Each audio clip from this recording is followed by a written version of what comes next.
Hello everybody.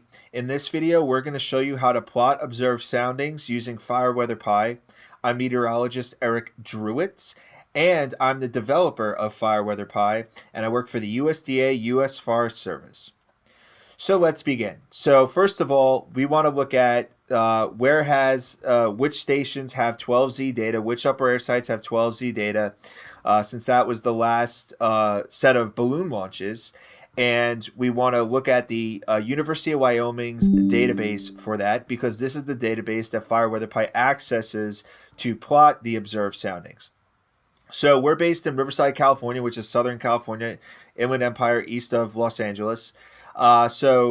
It does not look like we have a sounding from San Diego. Otherwise, you would see an NKX on this map because that's the station identifier for San Diego. So we're going to plot for Vandenburg because Vandenburg has 12Z data, which is this VBG. So let's go to our Jupyter lab. So we want to start off with our import statement, which looks like this. From FireWxPy, import plot observed sounding. Alt-Enter to run that cell.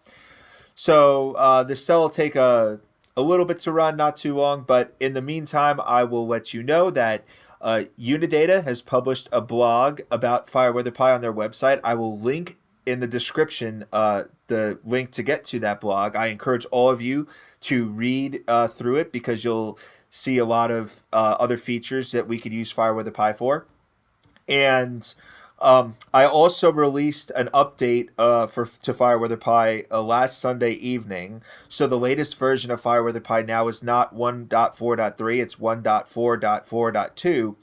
And what's in that version is forecast vertical profiles. So it has forecast sounding, some other vertical profile graphics to look at, as well as a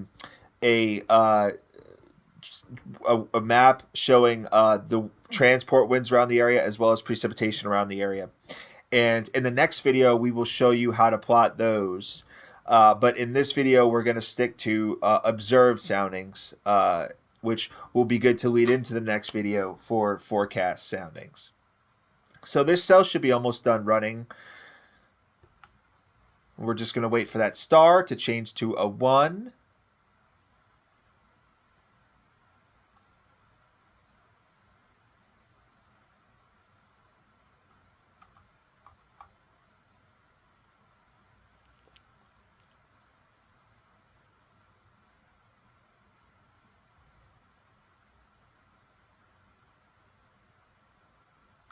Okay, so now we want to say plot observed sounding, and we're going to want to pass in the identifier for the upper air site as a string.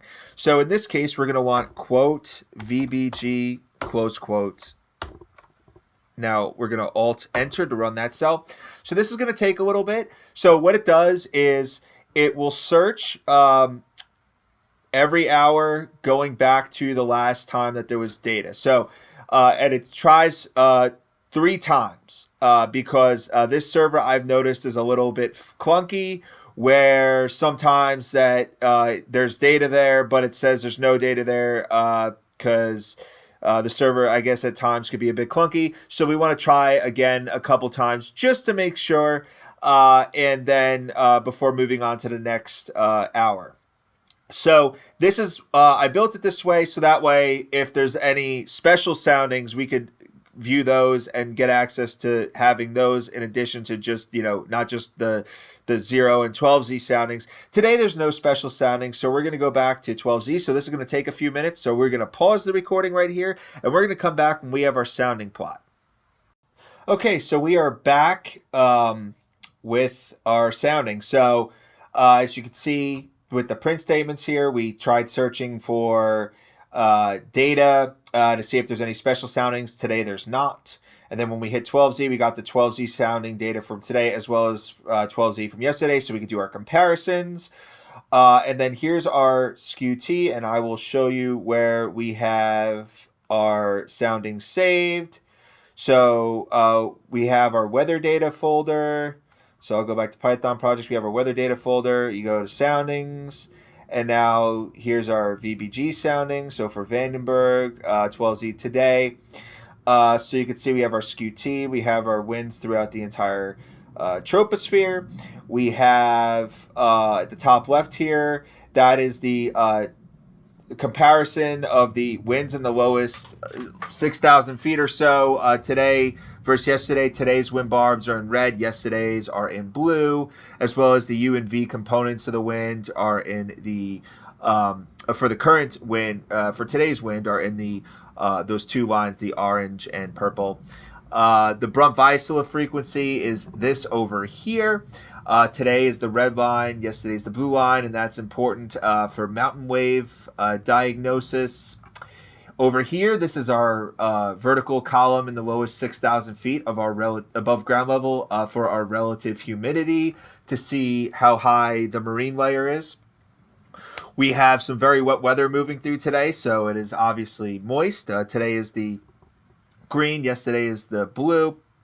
Here we have our temperature comparison in the lowest 15,000 feet or so to show us, where's the inversions. Here we have data tables showing things like LCL heights, mixing heights, the change in mixing height with comparing yesterday's 12Z's mixing height to today's 12Z's mixing height. And so this is what our observed skew T and our observed, in its totality vertical profile looks like. And like I showed you, this is where it's saved in our weather data and soundings, and it's saved by the station identifier. So that concludes this video. If you guys enjoyed this video, please give it a thumbs up, and always feel free and remember to subscribe for more content.